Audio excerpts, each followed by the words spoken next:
Hello दोस्तों, मैं आपका होस्ट एंड दोस्त आकाश आपका एक नए वीडियो में स्वागत करता हूं। आज मैं लेकर के आया हूं आपके लिए सीटेट 2018 का प्रीवियस ईयर का पेपर, जो कि आगामी परीक्षाओं में बहुत ही महत्वपूर्ण है। क्योंकि सीटेट में क्या होता है कि क्वेश्चन जो पूछे जाते हैं वो प्रीवियस ईयर से अधिकतर पूछे जाते हैं, तो इसलिए आपको बहुत ही आवश्यक हो जाता है कि प्रीवियस ईयर के क्वेश्चन को एक बार दोहराने के लिए, एक बार क्या और अच्छे से दोहराने के लिए। तो चलिए चलते हैं अपने पहले क्वेश्चन की ओर। पहला क्वेश्चन हमारा क्या कह रहा है, एक साइड इंग्लिश है, इंग्लिश वाले बच्चों के लिए इंग्लिश अपना देख लेंगे और हिंदी वाले विद्यार्थी हमारे साथ दोहराएंगे। और जो अपने पहले आप क्या कीजिएगा, वीडियो को रोक दीजिएगा, फिर उसके बाद ऑप्शन टिक करिएगा पढ़ करके, फिर आप देखिएगा कि आप कितने क्वेश्चन सही कर रहे हैं, कितने क्वेश्चन गलत कर रहे हैं। इससे आपका कॉन्फिडेंस जो लेवल होगा क्या होगा, बढ़ेगा। तो चलिए चलते हैं पहले क्वेश्चन की ओर। पहला क्वेश्चन है, आनुवांशिकता और पर्यावरण की भूमिका के बारे में निम्नलिखित में से कौन सा कथन सत्य है। इसे हमको सत्य बताना है। तो पहला ऑप्शन क्या कह रहा है, सीखने और प्रदर्शन करने की एक बच्चे की क्षमता जीनों द्वारा पूरी तरह से निर्धारित की जाती है। दूसरा ऑप्शन कह रहा है, अच्छी देखभाल और पौष्टिक आहार बच्चे की किसी भी जन्मजात विकार को दूर कर सकता है। तीसरा ऑप्शन कह रहा है, पर्यावरण केवल बच्चे के भाषा विकास में महत्वपूर्ण भूमिका निभाता है। चौथा ऑप्शन कह रहा है, विकास के कुछ पहलू आनुवंशिकता और कुछ पहलू अन्य पर्यावरण से अधिक प्रभावित होते हैं। तो इसमें हमारा कौन सा ऑप्शन सही होगा, इसमें हमारा चौथा ऑप्शन सही होगा। फिर चलते हैं अपने नेक्स्ट क्वेश्चन की तरफ। नेक्स्ट क्वेश्चन क्या कह रहा है, निम्नलिखित में से कौन सा कथन पियाजे के सिद्धांत के अनुसार कहा नहीं जा सकता है। हमें यह बताना है कौन सा कथन है जो पियाजे के जीने के बारे में गलत बताता है। पहला ऑप्शन क्या कह रहा है, बच्चे अपनी दुनिया के बारे में ज्ञान का निर्माण और उपयोग करते हैं। दूसरा ऑप्शन क्या है, निरंतर अभ्यास से अधिगम होता है। तीसरा ऑप्शन है, बच्चे अपने पर्यावरण पर क्रिया करते हैं। चौथा ऑप्शन है, विकास गुणात्मक चरणों में होता है। तो इसमें बताइए कौन सा ऑप्शन हमारा सही होगा। इसमें हमारा क्या होगा सही, ये हमारा पहला ऑप्शन सही होगा। बच्चे अपनी दुनिया के बारे में ज्ञान का क्या करते हैं, निर्माण करते हैं और उपयोग करते हैं। फिर चलते हैं अपने नेक्स्ट क्वेश्चन की तरफ। नेक्स्ट क्वेश्चन हमारा क्या है, निम्नलिखित में से कौन सी पूर्व संक्रियात्मक विचार की एक सीमा नहीं है। ऑप्शन हमारा क्या है, पहला ऑप्शन है हमारा प्रतीकात्मक विचार का विकास। दूसरा है अहम मान्यता। तीसरा है अनुत्क्रमणीयता। चौथा है हमारा ध्यान केंद्रित करने की प्रवृत्ति। तो इसमें कौन सा हमारा सही होगा, इसमें हमारा तीसरा पहला ऑप्शन जो होगा वो जिन पूर्व संक्रियात्मक विचार की सीमा के अंतर्गत नहीं आएगा। बाकी हमारा अहमन्यता, अनुत्क्रमणीयता, ध्यान केंद्रित करने की प्रवृत्ति, ये हमारा पूर्व संक्रियात्मक विचार की सीमा कहलाता है। नेक्स्ट क्वेश्चन हमारा क्या है, खालिस्तान के अलावा निम्नलिखित कारणों से खेल युवा बच्चों के विकास में एक महत्वपूर्ण भूमिका निभाता है। ऑप्शन हमारा पहला क्या कह रहा है, यह उनकी इंद्रियों को उत्तेजित करता है। दूसरा है, यह समय बिताने का एक सुखद तरीका है। तीसरा है, वे नए कौशल हासिल करते हैं और सीखते हैं कि उन्हें कब उपयोग किया जाए। चौथा ऑप्शन है कि वे अपने शरीर पर निपुणता प्राप्त करते हैं। तो बताइए इसमें हमारा कौन सा ऑप्शन सही होगा। तो इसमें हमारा जो दूसरा ऑप्शन होगा वो हमारा दूसरा सही होगा।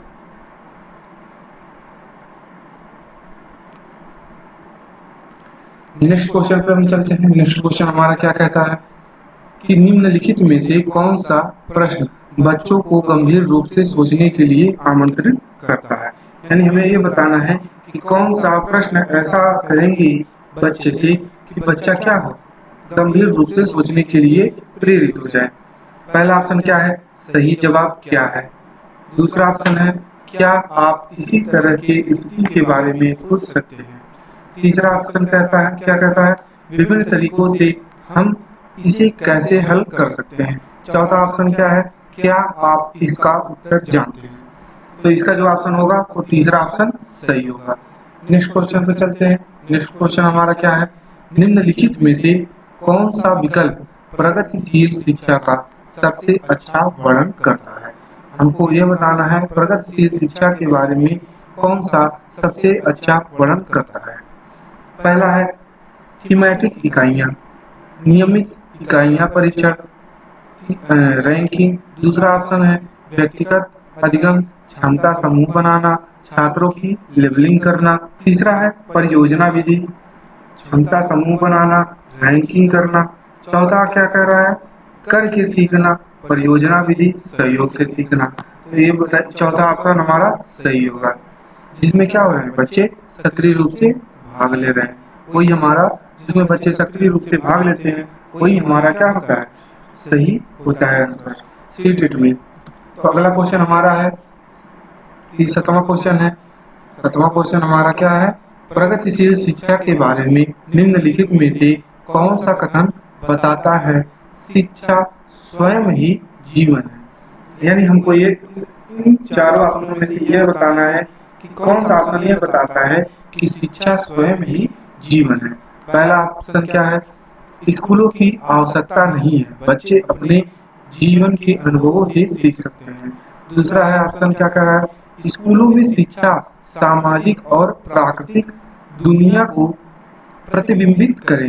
तीसरा ऑप्शन क्या है, जीवन सच्चा शिक्षक है।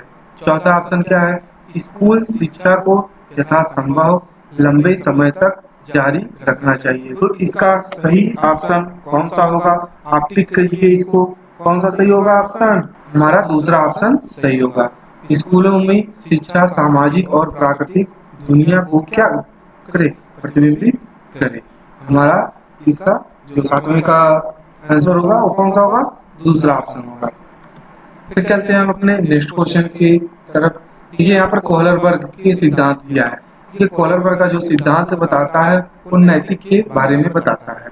अगर कहीं भी आपको कोहलरबर्ग का नाम दिखे तो आप ऑप्शन में वही ऑप्शन खोजिएगा जहाँ पर नैतिक होगा, वही हमारा क्या होगा, ऑप्शन सही होगा। तो पढ़िए क्वेश्चन को। पहला क्या कह रहा है, इस सिद्धांत में विस्तृत परीक्षण प्रक्रियाएं हैं। दूसरा, यह नैतिक तर्क और कार्यवाही के बीच एक स्पष्ट संबंध स्थापित करता है। तीसरा है, उनका विश्वास है कि बच्चे नैतिक दार्शनिक हैं।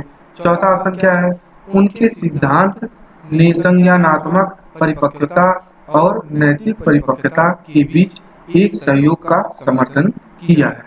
तो बताइए इसमें कौन सा ऑप्शन हमारा सही होगा। इसमें हमारा कौन सा सही होगा ऑप्शन, हमारा इसमें चौथा ऑप्शन सही होगा। कौन सा हमारा, चौथा, उनके सिद्धांत ने संज्ञानात्मक परिपक्वता और नैतिक परिपक्वता के बीच एक सहयोग का समर्थन किया है। तो चलिए नेक्स्ट क्वेश्चन की तरफ। नेक्स्ट क्वेश्चन हमारा क्या है, 9वां क्वेश्चन है, निकटवर्ती विकास का क्षेत्र संदर्भित करता है। तो बताइए निकटवर्ती विकास का क्षेत्र कौन सा संदर्भित करता है। ऑप्शन पढ़िए। पहला ऑप्शन क्या कह रहा है, उस विकासात्मक चरण को जब बच्चा सीखने की पूरी जिम्मेदारी लेता है। दूसरा क्या है, एक संदर्भ को जिसमें बच्चे सहयोग के सही स्तर के साथ कोई कार्य लगभग स्वयं कर सकते हैं। तीसरा ऑप्शन क्या है, उस सीखने के बिंदु को जब सहयोग वापस लिया जा सके। चौथा ऑप्शन है, उस चरण को जब अधिकतम क्या किया जा सके, विकास संभव हो। यानी उस चरण को जब क्या हो, अधिकतम विकास संभव हो। तो बताइए इसमें कौन सा ऑप्शन सही होगा। तो इसमें हमारा दूसरा ऑप्शन सही होगा, एक संदर्भ को जिसमें बच्चे सहयोग के सही स्तर के साथ कोई कार्य लगभग स्वयं कर सकते हैं। अब चलते हैं अपने नेक्स्ट क्वेश्चन की तरफ। नेक्स्ट क्वेश्चन क्या है, एक उभयलिंगी व्यक्तित्व है। तो इस देखिए एक उभयलिंगी व्यक्तित्व है, ये आप इम्पोर्टेंट, वेरी इम्पोर्टेंट कर लीजिए। ये कई बार एग्जाम में पूछा गया है। अगर आप प्रीवियस ईयर के क्वेश्चन आप उठाकर देखेंगे तो इसमें अधिकतर क्वेश्चन यहाँ से पूछे जाते हैं। तो इसका ऑप्शन देखिए क्या होगा। पहला ऑप्शन क्या है, में आमतौर पर जाने गए मर्दाना और स्त्री गुणों का समायोजन। दूसरा, में दृढ़ और अहंकारी होने की आदत है। तीसरा है, समाज में प्रचलित रूढ़िवादी लिंग भूमिकाओं का पालन करता है। चौथा ऑप्शन क्या है, स्त्री लक्षणों वाले पुरुषों को संदर्भित करता है। बताइए उभयलिंगी व्यक्तित्व किसको कहते हैं, जो क्या, इसका हमारा पहला ऑप्शन सही होगा, में आमतौर पर माने गए मर्दाना और स्त्री गुणों का समायोजन क्या कहलाता है? उभयलिंगी कहलाता है। चलिए नेक्स्ट क्वेश्चन की तरफ। नेक्स्ट हमारा क्वेश्चन क्या है? बच्चे खालिस्तान को छोड़कर अन्य सभी के द्वारा लिंग भूमिकाएं ग्रहण करते हैं। अब ऐसा कौन सा ऑप्शन है जो क्या करते हो? बच्चे उसे छोड़ करके सभी चीजों से क्या करते हो? लिंग भूमिकाएं ग्रहण करते हैं। तो हमारा कौन सा ऑप्शन सही होगा इसमें? तीसरा ऑप्शन सही होगा, ट्यूशन। नेक्स्ट क्वेश्चन हमारा क्या है? मानकीकृत परीक्षणों की आलोचनाओं में से एक यह है कि क्या है? पहला ऑप्शन पढ़िए। पहला ऑप्शन क्या कहता है? उनकी भाषा को समझना मुश्किल है। दूसरा ऑप्शन क्या कह रहा है? परीक्षण बड़ी आबादी पर लागू नहीं किए जा सकते। तीसरा ऑप्शन क्या कह रहा है? वे बच्चे की क्षमता को स्पष्ट तस्वीर नहीं देते हैं। चौथा ऑप्शन क्या कह रहा है? वे मुख्य रूप से मुख्य धारा की संस्कृति का प्रतिनिधित्व करते हैं और इसीलिए पक्षपाती होते हैं। तो इसमें बताइए कौन सा ऑप्शन सही होगा? तो इसमें बताइए, इसमें हमारा चौथा ऑप्शन सही होगा। चौथा हमारा क्या है? वे मुख्य रूप से मुख्य धारा की संस्कृति का प्रतिनिधित्व करते हैं और इसलिए क्या होते हैं? पक्षपाती होते हैं। चलिए अब नेक्स्ट क्वेश्चन की तरफ। नेक्स्ट क्वेश्चन क्या है? एकाधिक बुद्धिमानी का सिद्धांत कहता है कि क्या कहता है? बुद्धि कई प्रकार की हो सकती है। दूसरा, पेपर पेंसिल परीक्षण सहायक नहीं है। तीसरा है, प्रभावी अध्यापन के द्वारा बुद्धि बढ़ाई जा सकती है। चौथा ऑप्शन क्या है? बुद्धि तेजी से बढ़ाई जा सकती है। तो इसका कौन सा ऑप्शन होगा? यह हमारा पहला ऑप्शन सही होगा, बुद्धि कई प्रकार की हो सकती है। नेक्स्ट क्वेश्चन हमारा क्या है? शिक्षक सीखने के लिए मूल्यांकन और सीखने के मूल्यांकन दोनों का उपयोग कर सकते हैं। इसको आप वेरी वेरी इंपॉर्टेंट कर लीजिए, क्योंकि ये भी क्वेश्चन क्या होता है, परीक्षा में कई बार पूछे जाते हैं। पहला हमारा ऑप्शन क्या है? बच्चों की सीखने की जरूरतों को जानने में और तदनुसार शिक्षण रणनीति का चयन करने में। दूसरा ऑप्शन क्या कह रहा है कि आवधिक अंतरालों पर बच्चे के प्रदर्शन का आकलन करने और उसके प्रदर्शन को प्रमाणित करने में। तीसरा ऑप्शन क्या कहता है? बच्चों की प्रगति की निगरानी करने और उनके सीखने के अंतरालों को भरने के लिए उचित लक्ष्य निर्धारित करने में। चौथा ऑप्शन हमारा क्या है? बच्चों की प्रगति और उपलब्धि स्तर को जानने में। तो बताइए इसमें कौन सा ऑप्शन हमारा सही होगा? इसमें हमारा लास्ट वाला ऑप्शन सही होगा, 14, बच्चों की प्रगति और उपलब्धि स्तर को जानने में। नेक्स्ट क्वेश्चन की ओर चलते हैं हम। क्वेश्चन क्या है? निम्नलिखित में से कौन सा सतत और व्यापक मूल्यांकन से संबंधित नहीं? देखिए सतत का अर्थ होता है धीरे धीरे, ठीक है? तो इसमें बताना है कि सतत और व्यापक मूल्यांकन से संबंधित नहीं। पहला ऑप्शन क्या है? यह शिक्षण अधिगम प्रक्रिया का एक अभिन्न अंग है। दूसरा क्या है? यह विभिन्न शिक्षा क्षेत्रों में बच्चे की उपलब्धि पर केंद्रित है। तीसरा क्या है? यह बच्चों को धीमे, खराब या बुद्धिमान के रूप में चिन्हित करने में उपयोगी होता है। चौथा ऑप्शन क्या है? इसे भारत की शिक्षा के अधिकार अधिनियम द्वारा अनिवार्य किया गया है। तो इसमें कौन सा ऑप्शन सही होगा? तो इसमें बताइए कौन सा ऑप्शन सही होगा? इसमें हमारा तीसरा ऑप्शन सही होगा। यह बच्चों को धीमे, खराब या बुद्धिमान के रूप में चिन्हित करने में उपयोगी होता है। चलते हैं नेक्स्ट क्वेश्चन। नेक्स्ट क्वेश्चन हमारा क्या है? बच्चों में प्रतिभाशालिता खालिस्तान के कारण हो सकता है। पहला ऑप्शन संसाधन समृद्ध वातावरण। दूसरा है सफल माता पिता। तीसरा है एक अनुशासित दिनचर्या। चौथा है अनुवांशिकता और वातावरण के बीच एक अंतःक्रिया। तो इसमें बताइए कौन सा ऑप्शन सही होगा? यह हमेशा क्वेश्चन में इस तरीके से क्वेश्चन पूछे जाते हैं। तो देखिए इसमें चौथा ऑप्शन सही होगा, अनुवांशिकता और वातावरण के बीच अंतःक्रिया। नेक्स्ट क्वेश्चन की तरफ हम बढ़ते हैं। नेक्स्ट क्वेश्चन हमारा क्या है? सामाजिक आर्थिक रूप से वंचित पृष्ठभूमि से आने वाले बच्चों को कक्षा की माहौल की आवश्यकता होती है।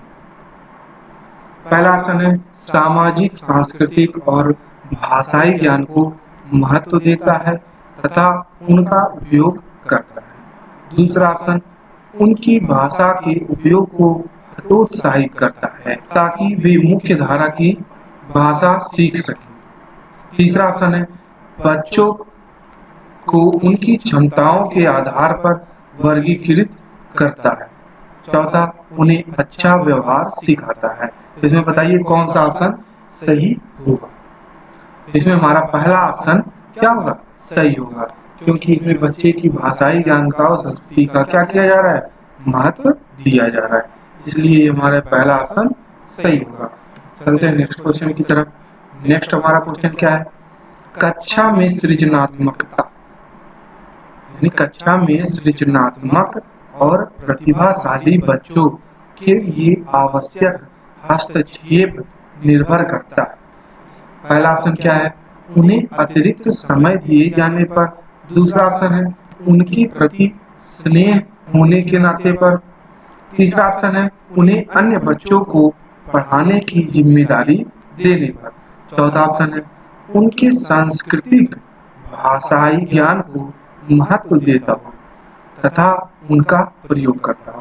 बताइए इसमें से कौन सा ऑप्शन हमारा चौथा ऑप्शन सही होगा। चलते हैं नेक्स्ट क्वेश्चन की तरफ। नेक्स्ट क्वेश्चन हमारा क्या है, अति संवेदनशील बच्चों को सिखाने में यानी सीखने में मदद करने के लिए निम्नलिखित में से कौन सा तरीका उपयुक्त नहीं है। पहला ऑप्शन क्या है, अधिगम के वैकल्पिक तरीकों की पेशकश। दूसरा ऑप्शन है उनके दैनिक कार्यक्रम में शारीरिक गतिविधि का समावेश।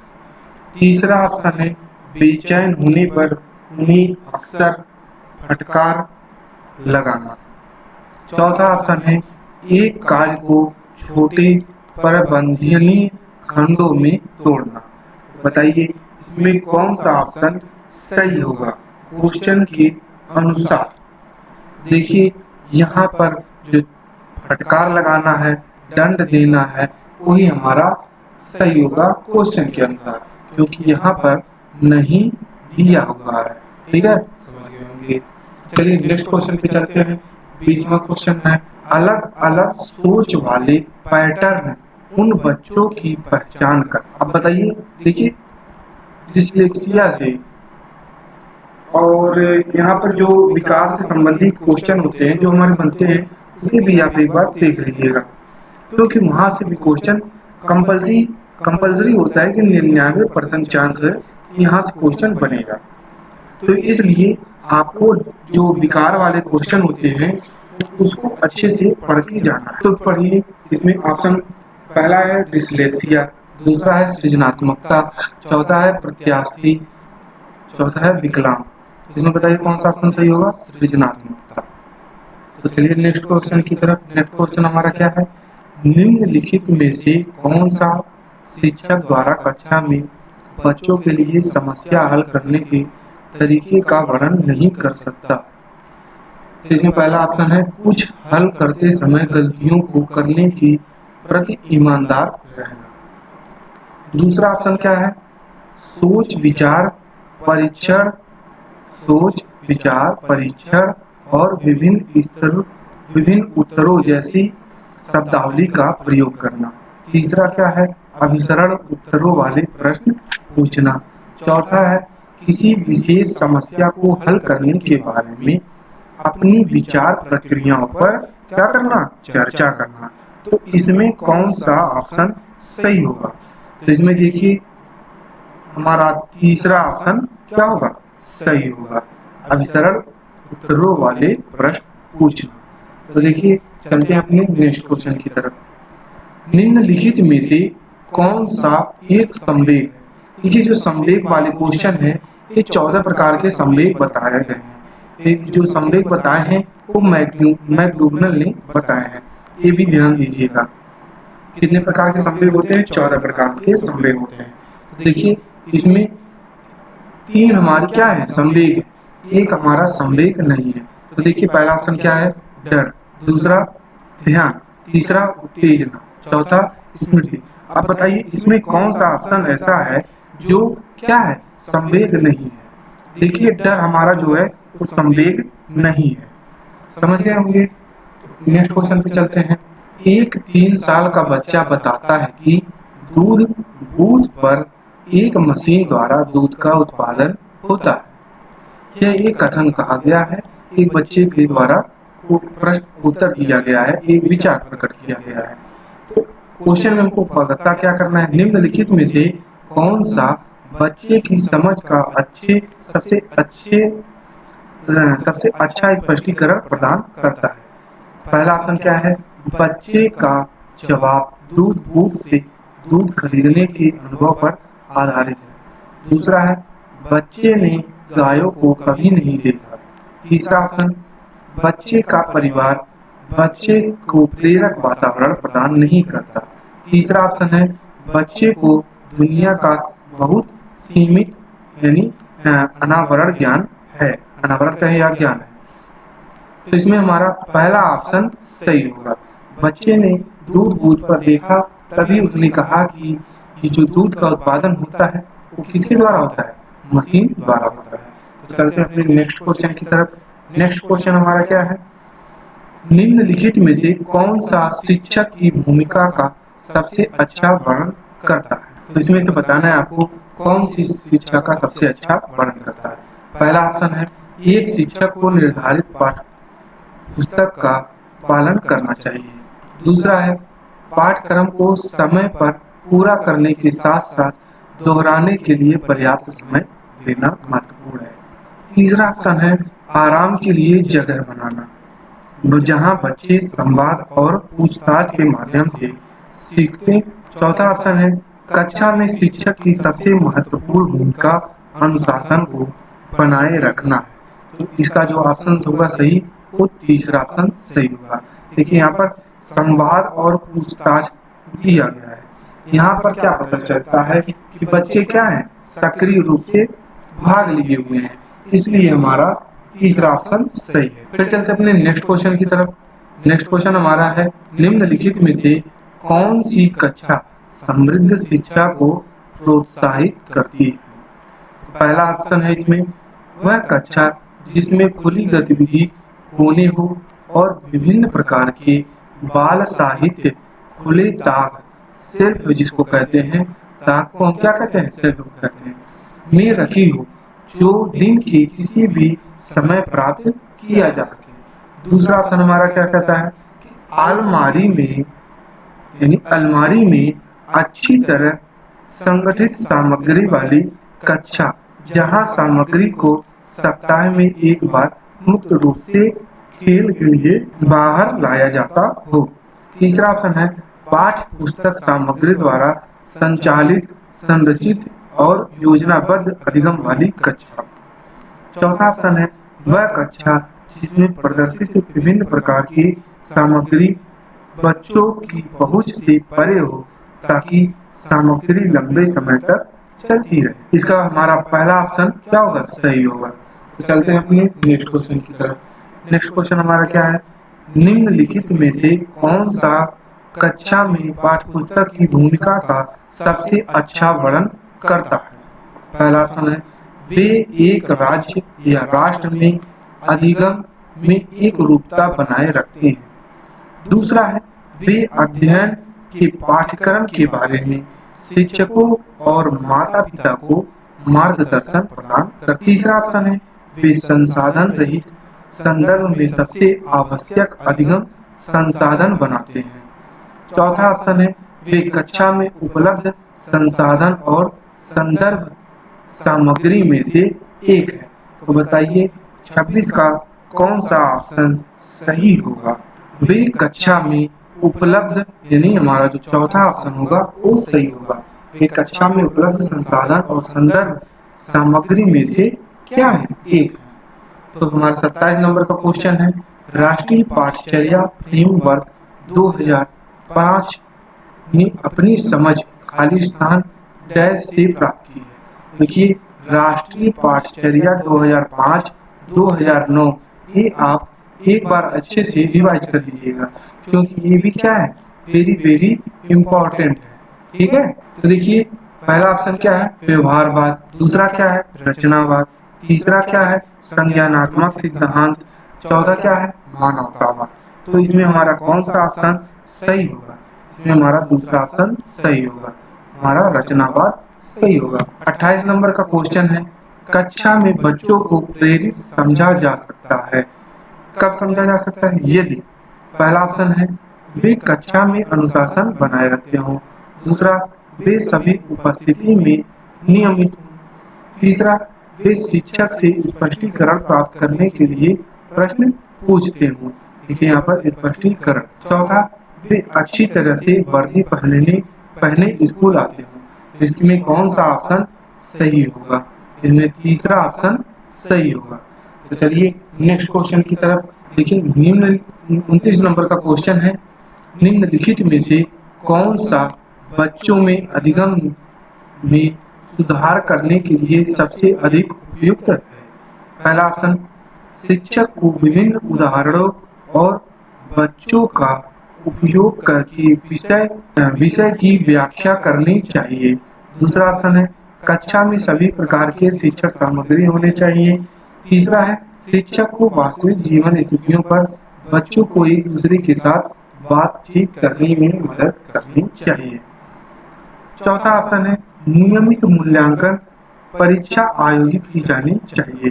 तो इसमें कौन सा ऑप्शन सही होगा? इसमें हमारा तीसरा ऑप्शन सही होगा, क्योंकि यहाँ पर बच्चे क्या है, सक्रिय रूप से भाग ले रहे हैं। तो लास्ट, अब हमारा लास्ट का क्वेश्चन है। तो लास्ट का क्वेश्चन चलने से पहले हम आपको बता देना चाहते हैं कि अगर आपको मेरा सेशन पसंद आता है तो लाइक करें, शेयर करें एंड कमेंट करें और सब्सक्राइब करें। तो चलिए चलते अपने नेक्स्ट क्वेश्चन की तरफ। नेक्स्ट क्वेश्चन हमारा क्या है, अनुशासन जो अधिगम वातावरण में एक महत्वपूर्ण भूमिका निभाता है, किस तरह की मदद करता है? जो अनुशासन है अधिगम में वातावरण में एक महत्वपूर्ण भूमिका निभाता है, वो किस प्रकार से मदद करता है? पहला, चुप्पी साझे रहने के लिए। दूसरा, शिक्षकों को निर्देश देने के लिए।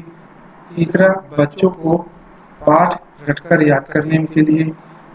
चौथा है, बच्चों को अपनी शिक्षा को विनियमित और मॉनिटर करने के लिए। तो इसमें बताइए कौन सा ऑप्शन सही होगा? इसमें चौथा जो ऑप्शन होगा वो सही होगा।